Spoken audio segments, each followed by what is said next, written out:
Muito boa tarde. O Estádio Nacional de Timor-Leste foi hoje palco de intensas provas de atletismo no âmbito dos Jogos da CPLP, reunindo atletas masculinos e femininos de todos os países participantes presentes em Dili. O evento desportivo atraiu uma grande plateia de apoiantes e entusiastas do atletismo que assistiram com entusiasmo às diversas modalidades disputadas. Sim, e as provas incluíram corridas de velocidade 100 metros, 1500 metros e também 3000 metros e o lançamento do peso.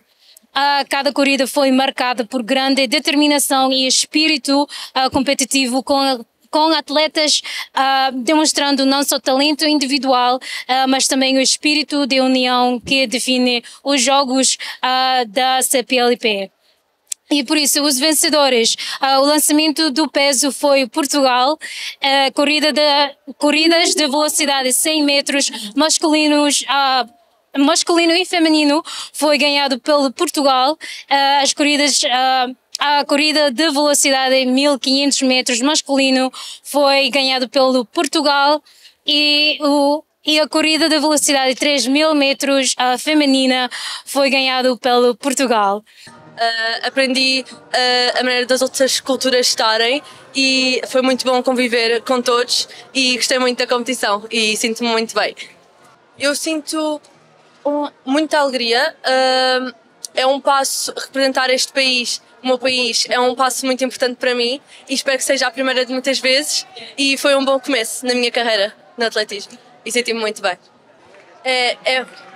Sim, é muito diferente de Portugal, tenho treinado com muito calor e é muito mais quente o ar, mas é muito bom e gosto muito e gostava de cá voltar. São todos muito simpáticos. Foi bom, eu ia conseguir mais, mas estava com lesão, não consegui, mas esforcei. E é isso, foi bom, eu gostei muito, foi muito bom, foi interessante, é a minha primeira vez.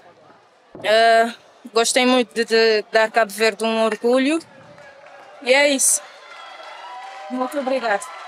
Eu espero que eu vou melhorar e eu vou melhorar, vou conseguir representar Cabo Verde mais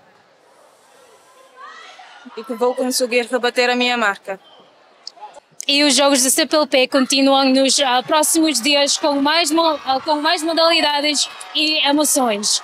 E por isso, de Estádio Municipal de Dili, digna serão Anita Soares, Tatoli.